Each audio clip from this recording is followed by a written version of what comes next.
दुलारा।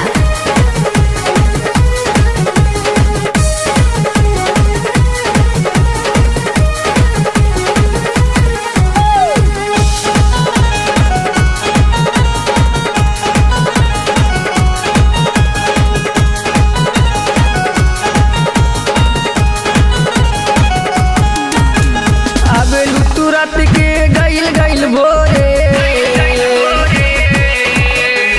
जुआता पसीना देखी तोरा पोरे पोरे।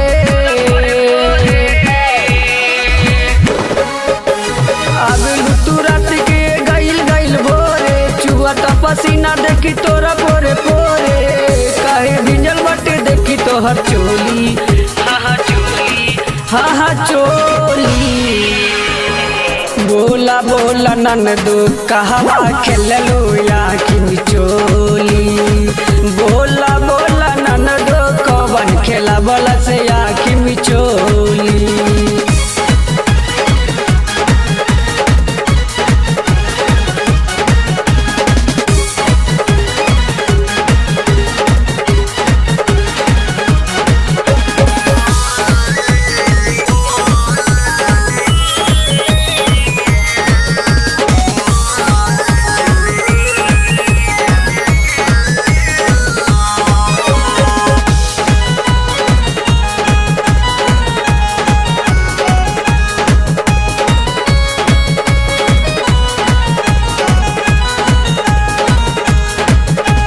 सांझे के जात रहलू तू बारी मुसाकात हो।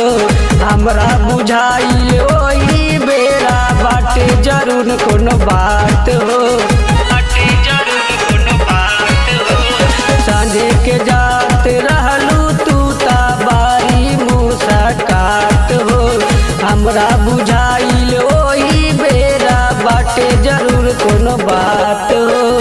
अखिया के गजरा ये गजरा नसाइल होठवा चुसाइल जबना है रसाइल। अखिया के गजरा ये गजरा नसाइल होठवा चुसाइल जबना है रसाइल। बड़ा लटपट निकलत बोली, हाँ बोली। बोला बोला ननदू कहवा खेललो या कि चोली। बोला बोला ननदू कवन खेला बोला से या कि चोली।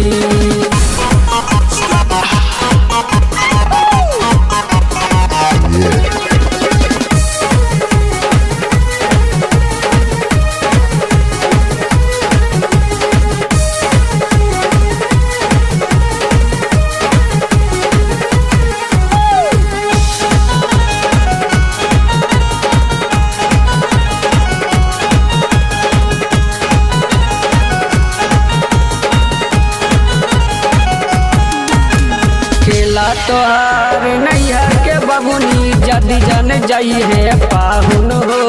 चढ़ली जवानी के जोश सारा कादी है ऊ डाउन हो। खेला तोहार नैहर के बबुनी जदी जन जाई है पाहुन हो। चढ़ली जवानी के जोश सारा कादी है ऊ डाउन हो। दीपक बिहारी संगे घूमी सारा गाँव हो। बारू तू दिखावत अपन सारा चाऊ बाँव हो। दीपक बिहारी संगे घूमी सारा गाँव हो। बारू तू दिखावत अपन सारा चाऊ बाँव हो। सूरज से कके बकलोली, बकलोली। बोला बोला ननदू कहवा खेललो या कि चोली। बोला बोला ननदू कवन खेला बोला से या कि चोली। आबिलू तुरंत के गइल गइल भोरे जुआता पसीना देखी तोरा पोरे पोरे।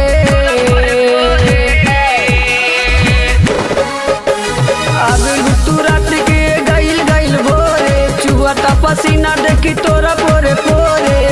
काहे भिंजल बाटे देखी तोहर चोली, हाँ चोली।